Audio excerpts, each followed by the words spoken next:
Imagine waiting at an arrivals gate for a flight that finally touches down 37 years after it took off. On July 2, 1955, Pan Am Flight 914 was scheduled for a routine route from New York down to Miami. It was a McDonnell Douglas DC-4, carrying 57 passengers and a crew of 4.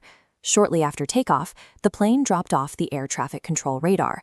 There was no distress signal, no garbled radio call for help, and no indication of any mechanical failure. Massive search and rescue teams scoured the Atlantic. When they found absolutely zero wreckage and no survivors, authorities officially declared the plane lost at sea. Death certificates were issued, and life insurance policies were paid out to the grieving families. For decades, Flight 914 was considered a closed-case aviation tragedy.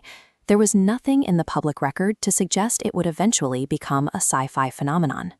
Pacing speeds up slightly. Then, 37 years later, on September 9, 1992, the story abruptly resumes, this time at an airport in Caracas, Venezuela. Air traffic controller Juan de la Corte was staring at his radar screen when an unidentified blip materialized out of thin air. Looking out the tower window, he saw a vintage, propeller-driven aircraft approaching the runway. When de la Corte hailed the aircraft, the response over the radio was jarring. The pilot identified himself as Pan Am Flight 914. He stated he was en route to Miami with a scheduled landing time of 9:55 a.m. on July 2, 1955. The pilot landed the plane safely on the tarmac. When the ground crew approached the windows, they saw the passengers staring back at them. The people inside were wearing mid-century clothing, and they hadn't aged a single day. As security forces moved in closer, the pilot yelled over the radio for everyone to stay back. In his panic, he reached out the cockpit window, accidentally dropping a small paper calendar onto the ground before slamming the throttle forward. The plane roared down the runway, took off, and disappeared right back into the clouds. The only physical trace left behind was the pocket calendar picked up by the ground crew. As you can see, it was printed for the year 1955. This exact sequence of events is repeated endlessly across forums and comment sections as definitive proof of time travel. But to figure out what really happened, we have to stop reading social media threads and start pulling official historical archives. If a commercial airliner carrying 61 Americans vanished in 1955, there'd be an extensive paper trail. We just need to check the civil aviation databases for that specific date, but the search results are totally empty. The Civil Aviation Authority holds zero records of Pan Am Flight 914 disappearing. In fact, they have no record of Pan Am operating a Flight 914 on that route at all. Maybe the flight number was recorded incorrectly. So let's look for the secondary evidence, the massive multi-agency maritime search operation and the subsequent life insurance payouts. Again, nothing. There are no missing persons reports from 61 families filed that week. There are no newspaper obituaries matching a mass casualty event, and no insurance companies ever logged claims for an entire lost flight.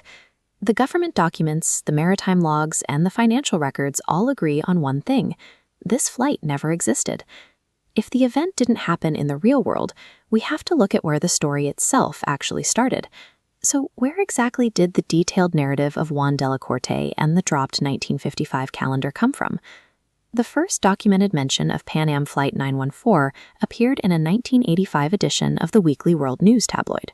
As you can tell by this cover, the Weekly World News was a supermarket tabloid that specialized entirely in manufacturing fiction. This is the exact same publication that regularly ran features about half-bat humans and presidential meetings with aliens.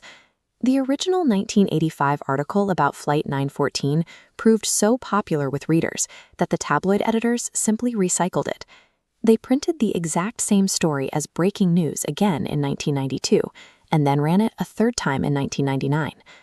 The publication was so lazy with the reprint that they didn't even bother keeping their own continuity straight. Between the print runs, they used completely different stock photos for the air traffic controller, labeling two distinctly different men as Juan de la Corte. A fictional story, written to sell papers at the grocery checkout line, was simply typed up and dumped onto the early internet, where it stripped away its tabloid context and morphed into a genuine modern mystery. Flight 914 effectively migrated across media formats. evolving from a cheap 1980s tabloid feature into an enduring piece of social media lore. The myth survives because of its texture. The inclusion of highly specific details, like the exact flight number, the DC-4 aircraft model, and that dropped 1955 pocket calendar, creates a powerful illusion of authenticity. We naturally want to believe in the extraordinary.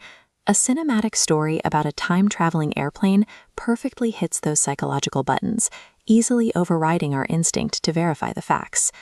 The most effective tool for debunking a spectacular, highly detailed mystery is a simple, methodical search for the official paper trail.